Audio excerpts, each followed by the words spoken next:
Hello friends, तो कैसे हैं आप लोग। तो फ्रेंड्स, आज मैं आपको हिस्ट्री, पॉलिटी, ज्योग्राफी, साइंस सभी के क्वेश्चन या पॉलिटी सभी के क्वेश्चन आपको यहाँ पर कराने वाला हूँ। आपके बीपीएससी एग्जाम या फिर बीपीएससी टीचर एग्जाम के लिए जितने भी इंपॉर्टेंट क्वेश्चन बन सकते हैं यहाँ पर मैं सभी का डिटेल डिस्कशन कराऊंगा। तो ये सेशन आप लोग कंप्लीट देखना, पूरा फुल ज्वाइन करना, क्योंकि यहाँ पर मैं आपको डिटेल डिस्कशन कराने वाला हूँ। और अगर आप लोग इस डिटेल डिस्कशन को भी देख लेते हैं तो आपके एग्जाम के लिए बहुत ज़्यादा बेनिफिशियल हो जाएगा। और अगर आप लोग बिहार एसएससी की भी प्रिपरेशन कर रहे हो तो ये सेशन आपके लिए इंपॉर्टेंट हो जाता है। तो चलिए भाई, हम लोग अपने क्वेश्चन को एक एक करके देख लेते हैं। तो भारतीय संविधान, फर्स्ट क्वेश्चन हमारा क्या है। तो भारतीय संविधान की कौन सी अनुसूची असम, मेघालय, त्रिपुरा और मिजोरम के आदिवासी क्षेत्र के प्रशासन से संबंधित है। तो असम, मेघालय, त्रिपुरा और मिजोरम के आदिवासी क्षेत्र से संबंधित कौन सा है। तो चौथी अनुसूची, पांचवी अनुसूची, छठी अनुसूची। तो भाई ये जो है हमारा पांचवी अनुसूची है। ओके, अब यहाँ पर मैं आपसे टोटल अनुसूची डिस्कस कर लेता हूँ। अगर मान लिया जाए तो अनुसूचियां अगर पूछा जाए तो अनुसूची टोटल कितना है भाई। तो अनुसूची टोटल जो है 12 अनुसूचियां हैं। ठीक है, 12 अनुसूचियां। अगर आपसे पूछा जाए कि संविधान बनने समय कितना अनुसूची था, तो संविधान बनने समय 8 अनुसूचियां थी। संविधान बनने समय कितना अनुसूची था, तो संविधान बनने के टाइम पे भाई 8 अनुसूचियां थी। और प्रेजेंट टाइम पे कितना है अनुसूची, तो 12 अनुसूची है। मैं सभी अनुसूचियां यहां डिस्कस कर लेता हूं, आप लोग भी कॉपी में जरूर लिख लेना। पहली अनुसूची की बात करी जाए तो पहली अनुसूची में है भारत राज्यों का संघ है। भारत राज्यों का संघ है, भारत राज्यों का संघ है। पहली अनुसूची में यही कहा गया है कि भारत राज्यों का संघ है। दूसरी अनुसूची में कहा गया है वेतन के बारे में। क्या कहा गया है, तो वेतन के बारे में दूसरी अनुसूची में बात करी गई है, वेतन के बारे में। तीसरा अनुसूची है शपथ ग्रहण। क्या है तीसरा अनुसूची भाई, तो तीसरा अनुसूची है शपथ ग्रहण। तीसरा अनुसूची क्या है, तो शपथ ग्रहण। चौथी अनुसूची की बात करी जाए तो चौथा अनुसूची है राज्यसभा सीटों का बंटवारा। क्या, तो राज्यसभा सीटों का बंटवारा। तो राज्यसभा सीटों का बंटवारा, तो राज्यसभा सीटों का बंटवारा कितना है, तो अनुसूची 4 में राज्यसभा सीटों का बंटवारा है। 5 में तो आप लोग जान ही रहे हो भाई कि आपके जो अनुसूचित, जो असम, मेघालय, त्रिपुरा और मिजोरम के अनुसूचित जनजाति होते हैं उनके लिए यहाँ पर डिस्कस करा गया है। अगर 6 यार 5 कहता हूँ यार, 6 होता है उसके लिए। 5 में आपका आ जाता है क्या, तो अनुसूचित जनजाति क्षेत्रों का प्रशासन है। क्या है, तो अनुसूचित जनजाति क्षेत्रों का प्रशासन, क्षेत्रों का प्रशासन। तो अनुशासित क्षेत्रों का प्रशासन किसमें है भाई, तो अनुसूची 5 में है। अगर 6 की बात करी जाए तो 6 में होता है असम, त्रिपुरा, मेघालय, मिजोरम का जो विशेष प्रावधान कहते हो, ये वो आपके अनुसूची 6 में आता है। तो यहां पर भी अनुसूची 6, या बाय मिस्टेक मैंने 5 लगा दिया था, तो 6 यहां पर है आपका क्या, तो असम, मेघालय, त्रिपुरा और मिजोरम का विशेष प्रावधान। ओके, 7 से आपका क्या है, तो 7 से सूची याद रख लेना। 7वीं अनुसूची क्या, तो सूची से याद रख लेना। 7वीं अनुसूची सूची, कौन सा सूची, तो संघ सूची, राज्य सूची और समवर्ती सूची। समवर्ती सूची, संघ सूची, राज्य सूची और समवर्ती सूची सभी के बारे में यहां पर डिस्कस करा गया है। अगर 8 की बात करी जाए तो 8वीं अनुसूची में भाषा आता है। क्या आता है, तो भाषा आता है 8वीं अनुसूची में। 9वीं अनुसूची की बात करी जाए तो भूमि सुधार। 9वीं अनुसूची भूमि सुधार के बारे में दिया गया है, 9वीं अनुसूची। ठीक है, 10वीं अनुसूची बात करी जाए तो दल बदल है 10वीं अनुसूची में। दल बदल है आपके 10वीं अनुसूची में। 11वीं अनुसूची की बात की जाए तो 11वीं अनुसूची में पंचायती राज है। क्या है भाई, तो पंचायती राज या पंचायत है आपकी 11वीं अनुसूची में। और 12वीं अनुसूची की बात की जाए तो नगर निगम है 12वीं अनुसूची में, नगर निगम। तो टोटल 12 के 12 जो इतने भी अनुसूची हो सकते थे मैंने आपके साथ यहाँ पर डिस्कस करा है। तो आप लोग इन 12 अनुसूचियां को अपनी कॉपी में जरूर नोट डाउन कर लोगे।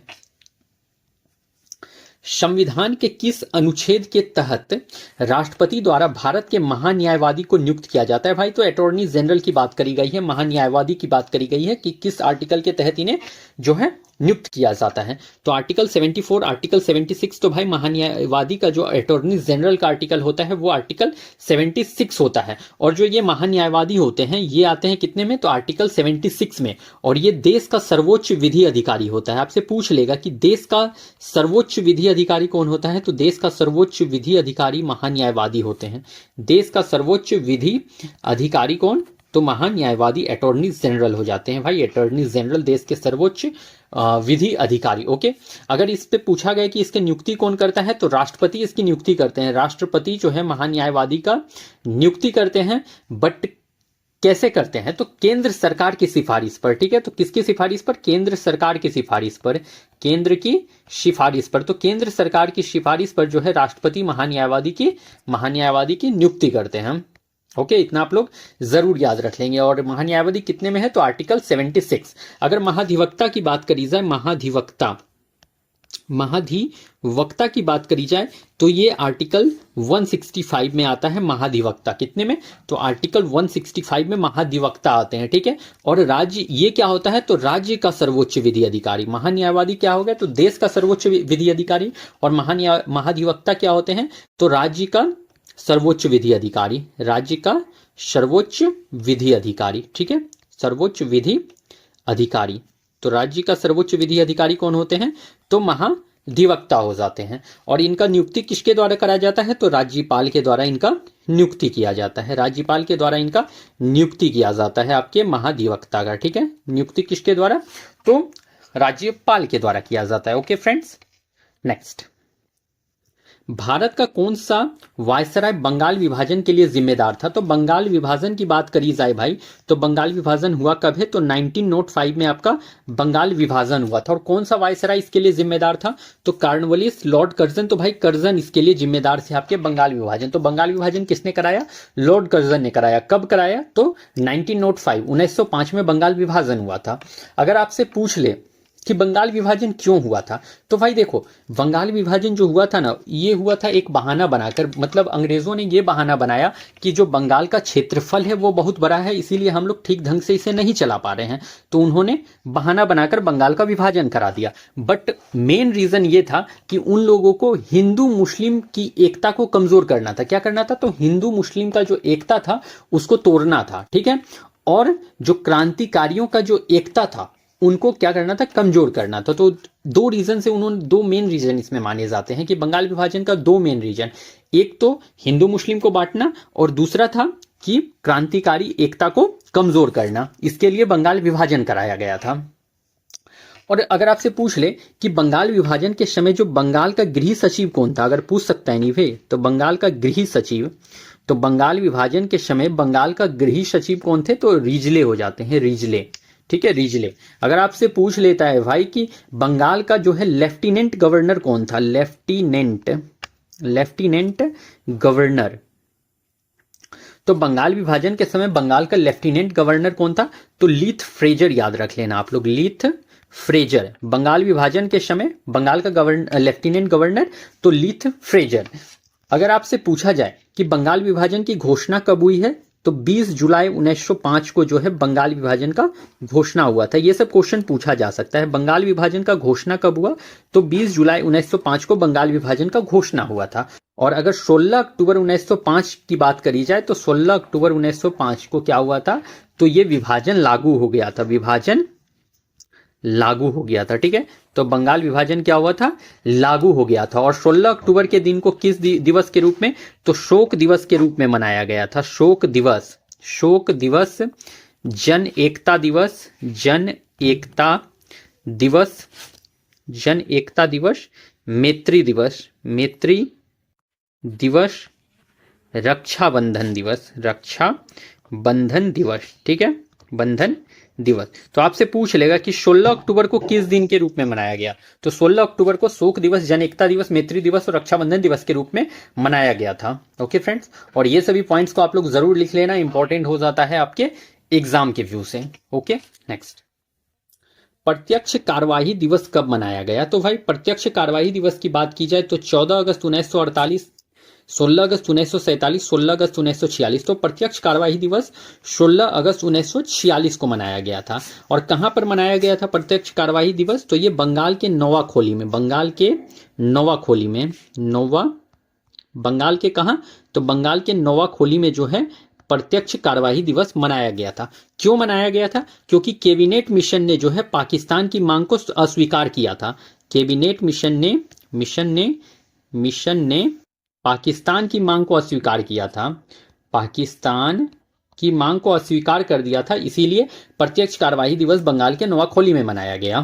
कैबिनेट मिशन ने पाकिस्तान की मांग को क्या किया था, तो अस्वीकार किया था, इसीलिए जो है प्रत्यक्ष कार्यवाही दिवस बंगाल के नवाखोली में मनाया गया। और जब बंगाल के नवाखोली में प्रत्यक्ष कार्यवाही दिवस मनाया जा रहा था तो वहां के जो सैनिक थे वो सभी जो थे इस प्रत्यक्ष कार्यवाही दिवस में जो भी हो रहा था उसको वो लोग कंट्रोल नहीं कर पा रहे थे, इसीलिए महात्मा गांधी गए थे वहां पर। महात्मा गांधी नवाखोली गए और इन्होंने जो है इस कांड को, जो प्रत्यक्ष कार्यवाही दिवस हो रहा था उसे महात्मा गांधी ने बंद कराया था। और इसीलिए इन्हें जो है माउंट बेटन ने वन मैन बाउंड्री वॉल कहा था। वन मैन बाउंड्री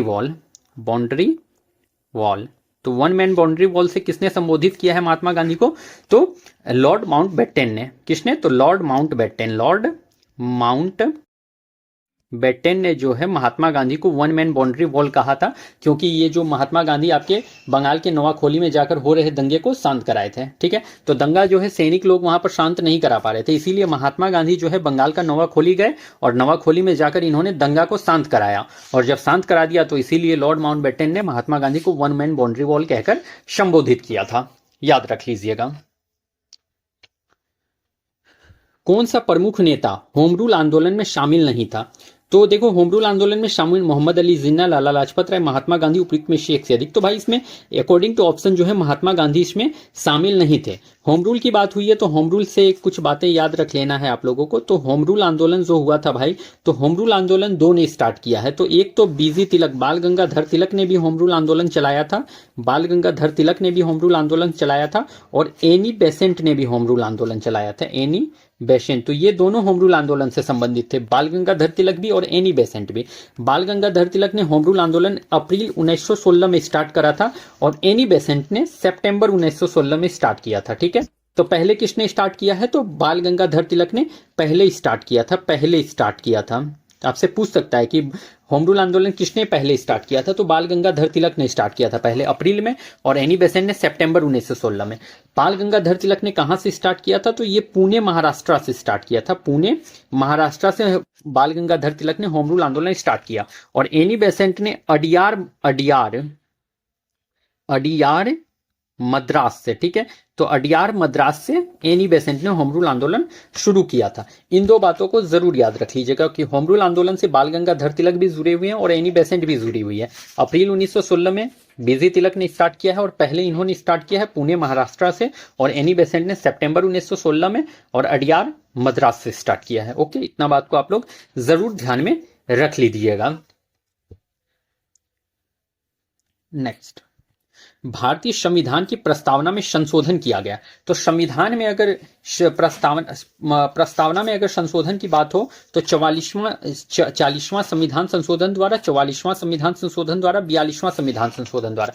तो प्रस्तावना में एक बार ही जो है संशोधन किया गया है, तो बस एक बार प्रस्तावना में संशोधन किया गया है और 42वां संविधान संशोधन 1976 के द्वारा किया गया है। और इसके तहत जो है इसमें 3 शब्द जोड़े गए हैं। कौन कौन सा शब्द, तो संप्रभु, समाजवादी और धर्मनिरपेक्ष, ये 3 शब्द जोड़ा गया था, धर्मनिरपेक्ष। तो आपको इस तरह से याद रख लेना है कि भारतीय संविधान की प्रस्तावना में मात्र एक बार संशोधन हुआ है, वो हुआ है 42वां संविधान संशोधन से, और इसके तहत जो है संविधान 3 शब्द जोड़े गए हैं। कौन कौन सा, संप्रभु, समाजवादी और धर्मनिरपेक्ष जोड़ा गया है आपके संविधान में। ठीक है, देखो 42वां संविधान संशोधन को भाई इसे लघु संविधान भी कहा जाता है। 42वां संविधान संशोधन को क्या कहा जाता है, तो लघु संविधान भी कहा जाता है। 42वां संविधान संशोधन को लघु संविधान भी कहा जाता है, इसको जरूर ध्यान में रख लीजिएगा। 42वां संविधान संशोधन 1976 के तहत एक और काम हुआ है कि 10 मौलिक कर्तव्य जोड़े गए थे। 42वां संविधान संशोधन के तहत ही 10 मौलिक कर्तव्य भी जोड़ा गया था, कर्तव्य। तो 2 बात आप लोगों को क्या याद रख लेना है 42वां संविधान संशोधन से, कि एक मात्र प्रस्तावना में संशोधन, और संशोधन के तहत 3 शब्द जोड़ा गया, संप्रभु, समाजवादी और धर्मनिरपेक्ष। और जो है एक काम ये हुआ था कि 10 मौलिक कर्तव्य जोड़ा गया था 42वां संविधान संशोधन के द्वारा। तो ये 2 बात आप लोग जरूर ध्यान में रख लीजिएगा। मरियाना गर्त स्थित है, तो भाई मरियाना गर्त जो आपका स्थित है वो किस में स्थित है, तो देखो ये आपके प्रशांत महासागर, तो बिल्कुल यही है, मरियाना गर्त आपके प्रशांत महासागर में स्थित है। और ये प्रशांत महासागर जो है सबसे गहरा महासागर है, सबसे गहरा महासागर। अगर आपसे पूछ ले कि सबसे गहरा महासागर कौन है, तो प्रशांत महासागर है। और प्रशांत महासागर का सबसे गहरा बिंदु कौन है, तो मरियाना गर्त है मेरे भाई, मरियाना गर्त प्रशांत महासागर का सबसे गहरा बिंदु। अगर हिंद महासागर की बात करी जाए तो इसका जो सबसे गहरा गर्त है भाई वो जावा ट्रेंच है। जावा ट्रेंच आपका जो है हिंद महासागर का सबसे गहरा बिंदु है। हिंद महासागर का सबसे गहरा बिंदु कौन सा है, तो जावा ट्रेंच। महासागर कितने हैं टोटल, तो 5 महासागर हैं टोटल आपके, ठीक है। तो 5 महासागर आपके टोटल हो जाते हैं, इसको भी ध्यान में जरूर रख लीजिएगा।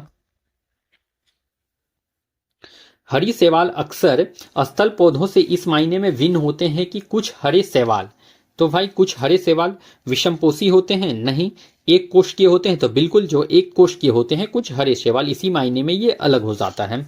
नेक्स्ट, 1857 की क्रांति के समय कौन भारत का गवर्नर जनरल था, तो 1857 की क्रांति, तो लॉर्ड डलहौजी, नहीं भाई लॉर्ड कैनिंग, तो बिल्कुल लॉर्ड कैनिंग जो है 1857 के समय जो है गवर्नर जनरल हो जाते हैं। अगर पीएम की बात करी जाए, प्रधानमंत्री की बात करी जाए, तो पामस्टीन हो जाते हैं। पाम अस्टीन जो है ये ब्रिटेन के प्रधानमंत्री थे, पामस्टीन, ठीक है। तो 1857 की क्रांति के समय जो ब्रिटेन के प्रधानमंत्री कौन थे, तो पामस्टीन हो जाते हैं।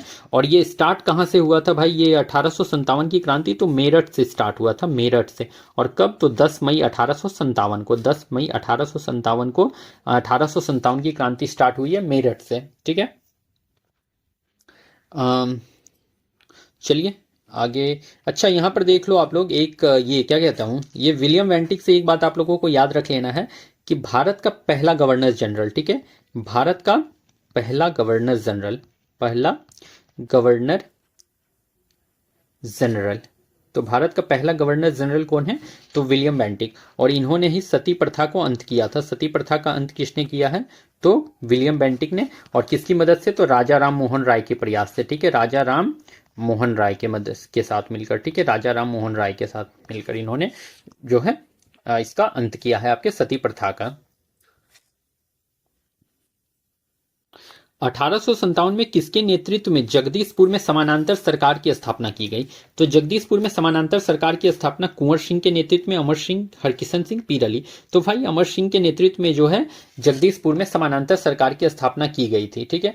और अगर 1857 की क्रांति का नेतृत्व जगदीशपुर से किसने किया था, तो कुंवर सिंह, आपको याद रख लेना है, कुंवर सिंह, ठीक है। और कुंवर सिंह का जन्म कब हुआ था भाई, तो 1757 में कुंवर सिंह का जन्म हो गया था। और इनका मृत्यु कब हुआ था, तो 1858 में जो है इनका डेथ हो गया था, ठीक है। इतना बात को आप लोग जरूर याद रख लीजिएगा।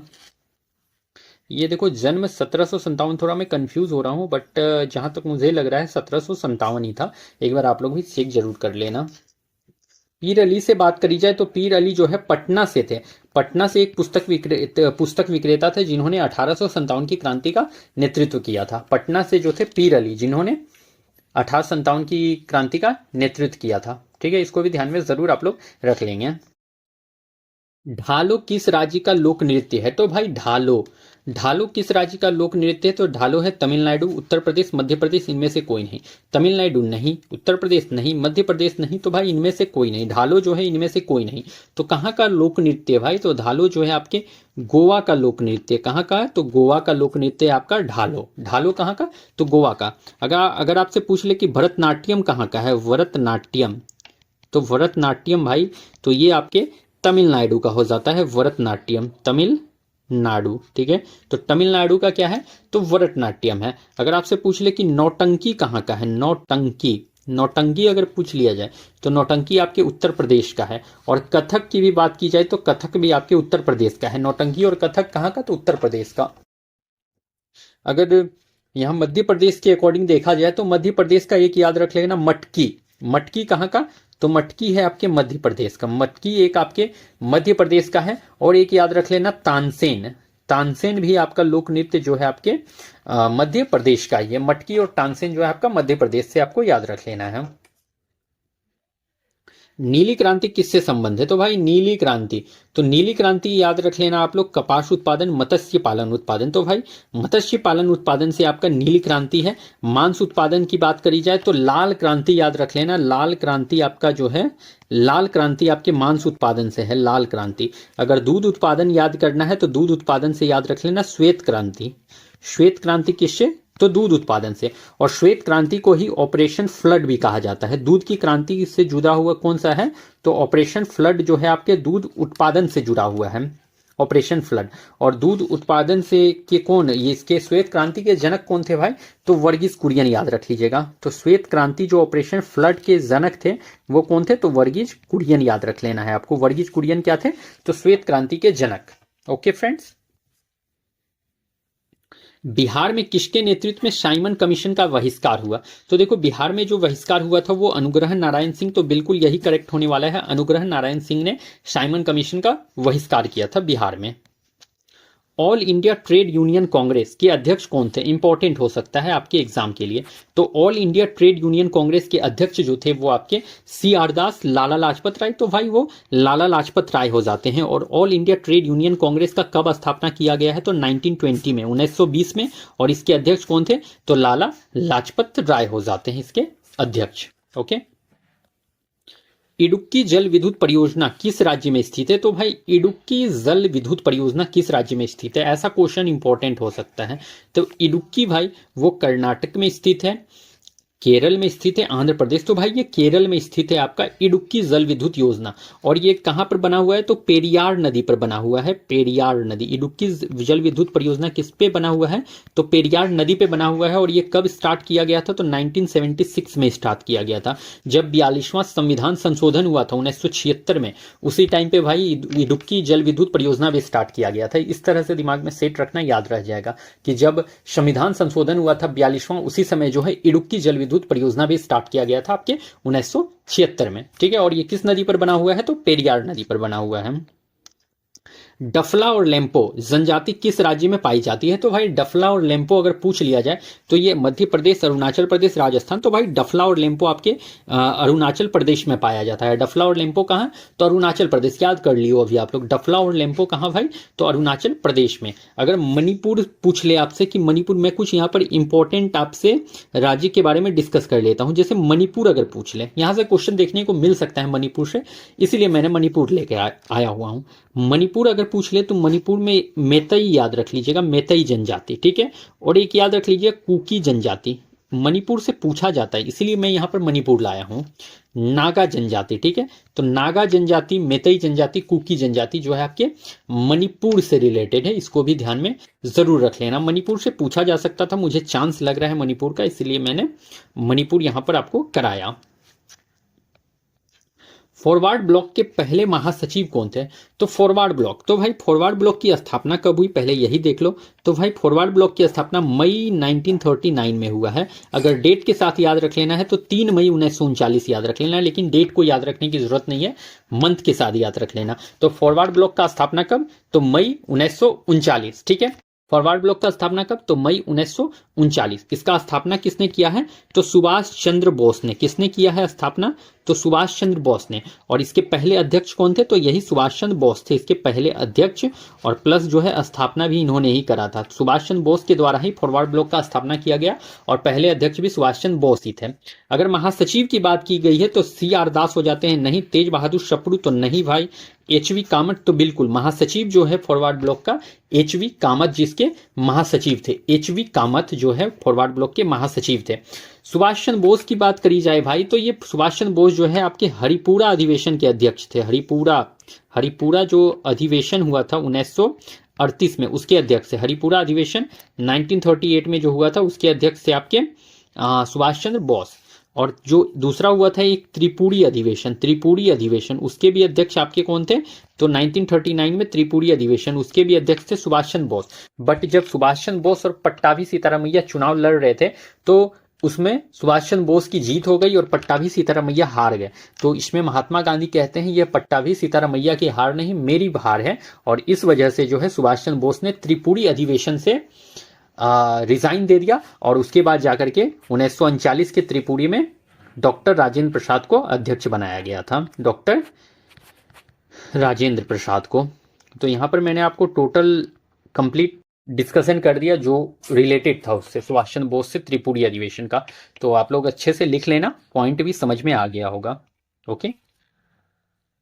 राज्यों की परिषद में राष्ट्रपति द्वारा नामित किए जाने वाले सदस्य होते हैं। राज्यों की परिषद का मतलब होता है भाई आपका राज्यसभा। राज्यों की परिषद से आप लोग कंफ्यूज मत होना, ये राज्यसभा की बात कर रही है यहाँ पर, ठीक है। तो राज्यसभा की बात हो रही है यहाँ पर।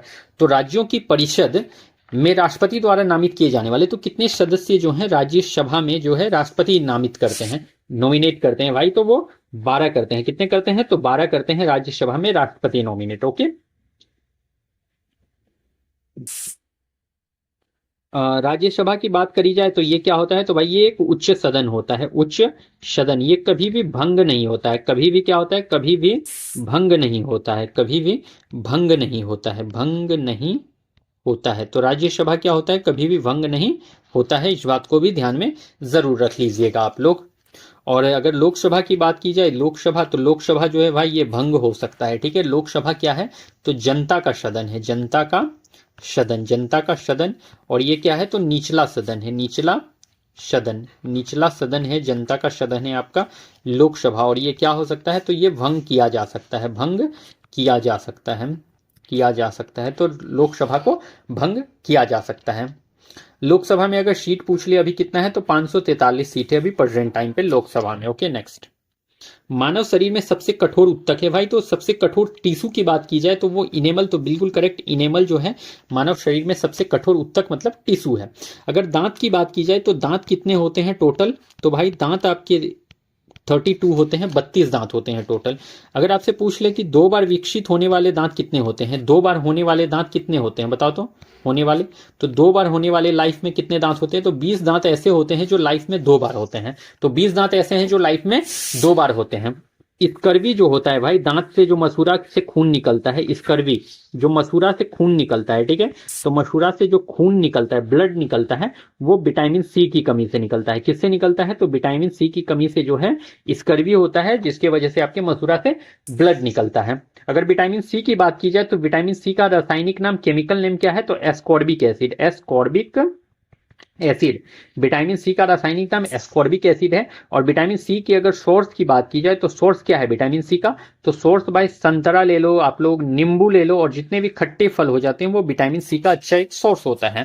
विटामिन सी का अच्छा सोर्स होता है क्या क्या?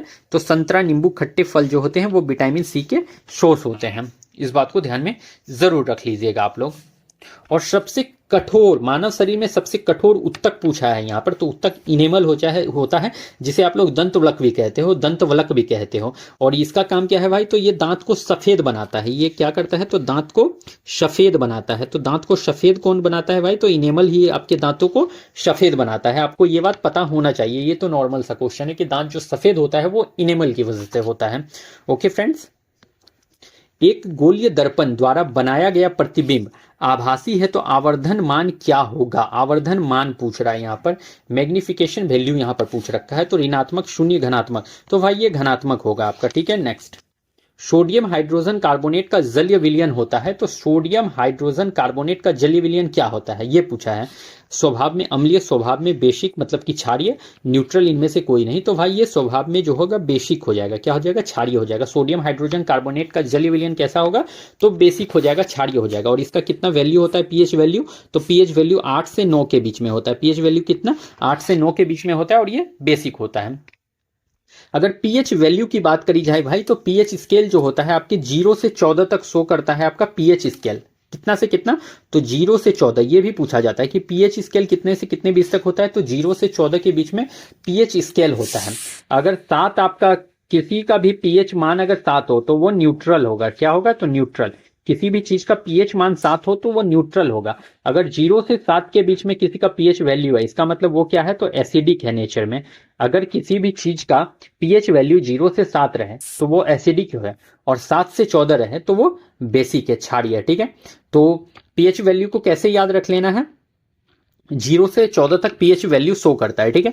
तो 0 से 7 के बीच में एसिडिक, 7 से 14 के बीच में बेसिक, ठीक है। और अगर कोई भी चीज 7 में है तो वो न्यूट्रल हो जाता है। अगर आपसे पूछ ले कि पीएच स्केल का जो है आविष्कार किसने किया था, तो पीएच स्केल का आविष्कार किसने किया था? तो याद रख लेना पीएल सोरेनसन, सोरेनसन। तो पीएल सोरेनसन ने भाई पीएच स्केल का आविष्कार किया था, पीएल सोरेनसन ने।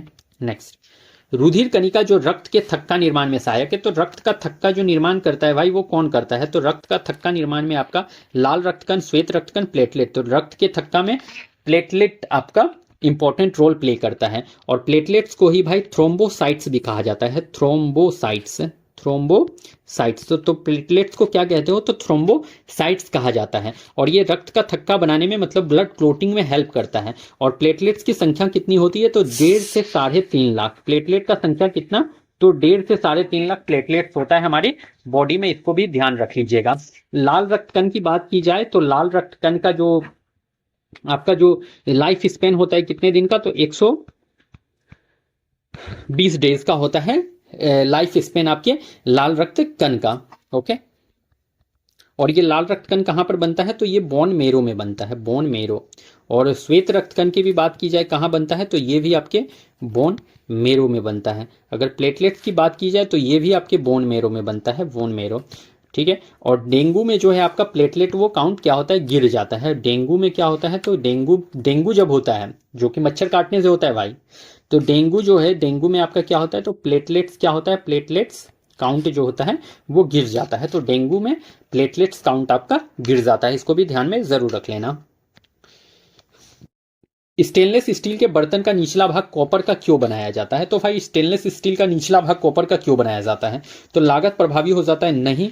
तांबा उष्मा का बेहतर संवाहक है, तो बिल्कुल तांबा जो है आपका गुड कंडक्टर ऑफ इलेक्ट्रिसिटी है, अच्छा कंडक्टर है, इसीलिए जो है इसका जो है स्टेनलेस स्टील के बर्तन के निचले भाग में यूज करा जाता है, इसको ध्यान में रख लीजिएगा आप लोग। अच्छा, अगर आपसे पूछ ले कि बेस्ट कंडक्टर ऑफ इलेक्ट्रिसिटी कौन सा है, तो बताइए, तो बेस्ट कंडक्टर ऑफ इलेक्ट्रिसिटी, तो सबसे जो अच्छा कंडक्टर है इलेक्ट्रिसिटी का कौन सा है भाई, तो वो चांदी होता है, हो जाता है आपका। कि सबसे अच्छा संवाहक अगर पूछ ले, सबसे अच्छा संवाहक, तो वो चांदी हो जाता है। और चांदी के बाद जो सेकेंड नंबर में आता है वो कॉपर आता है, चांदी के बाद सेकेंड नंबर में कॉपर आता है। अगर फर्स्ट नंबर की बात की जाए तो वो चांदी होता है, सेकेंड में कॉपर होता है। ठीक है, इनमें से कौन सा मच्छर जनित रोग नहीं है, तो मच्छर जनित रोग नहीं है। बीपीएससी में आपको नहीं पे ध्यान देना है भाई, तभी सही होगा। नहीं पे ध्यान नहीं दोगे मार्क्स कट जाएगा आपका। तो मच्छर जनित रोग नहीं है, तो मलेरिया, तो भाई मलेरिया तो मच्छर जनित रोग है भाई, ये तो फीमेल एनोफ्लीज मॉस्क्यूटो से होता है आपका मलेरिया, फीमेल एनोफ्लीज मॉस्क्यूटो से आपका मलेरिया होता है। टाइफाइड जो है आपका वो मच्छर जनित रोग नहीं है। ठीक है, टाइफाइड जो है आपका मच्छर जनित रोग नहीं है, इसको ध्यान में आप लोग जरूर रख लीजिएगा।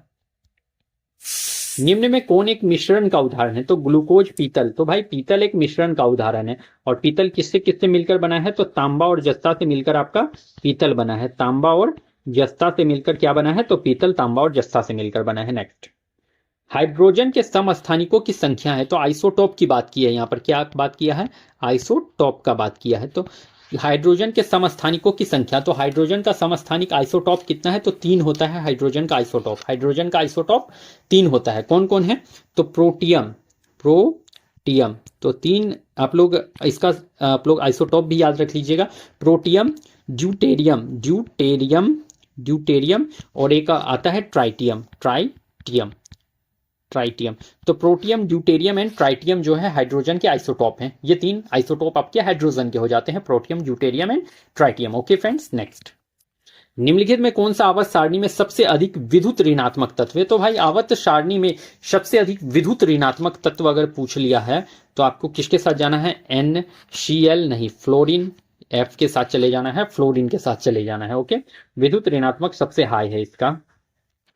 गुरुत्वाकर्षण के प्रभाव में मुक्त गिरने वाली वस्तु के लिए निम्नलिखित में कौन सा कथन सही है, तो सही कथन बता दो। शून्य त्वरण का अर्थ हमेशा शून्य वेग होता है, नहीं। शून्य त्वरण का वास्तु के वेग में कोई संबंध नहीं है, गलत बात है। मुक्त गिरने के दौरान त्वरण स्थिर रहता है, तो बिल्कुल यही बात सही है। मुक्त गिरने के दौरान जो है भाई वो त्वरण स्थित रहेगा, त्वरण चेंज नहीं होगा। ओके,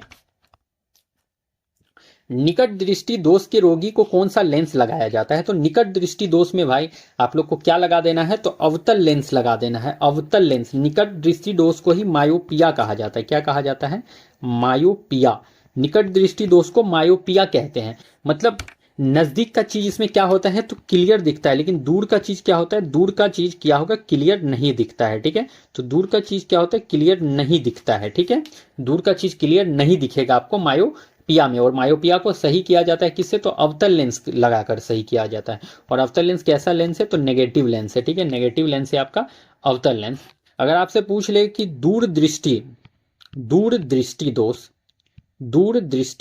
दोष, अगर दूरदृष्टि दोष हाइपरमेट्रोपिया पूछ ले, हाइपरमेट्रोपिया, तो हाइपरमेट्रोपिया भाई, हाइपरमेट्रोपिया किससे सही किया जाता है, तो ये उत्तल लेंस लगाकर सही किया जाएगा, उत्तल लेंस लगाकर। और इसमें क्या होगा, तो इसमें नजदीक का चीज क्लियर नहीं दिखेगा, नजदीक का चीज क्या होगा, क्लियर नहीं दिखेगा। इसको भी ध्यान में जरूर रख लीजिएगा आप लोग, ठीक है, नहीं दिखेगा दूरदृष्टि दोष में। निम्न में कौन सा एक गैर संपर्क बल है, तो गैर संपर्क बल विद्युत स्थैतिक बल, बिल्कुल करेक्ट है। विद्युत स्थैतिक बल जो है एक गैर संपर्क बल है। चुंबकीय बल भी जो है गैर संपर्क बल है, और गुरुत्वाकर्षण बल भी भाई वो गैर संपर्क बल है। मतलब उपयुक्त में से एक से अधिक यहाँ करेक्ट आंसर होने वाला है। Option number D is correct. तो ऑप्शन नंबर डी के साथ चले जाइए आप लोग।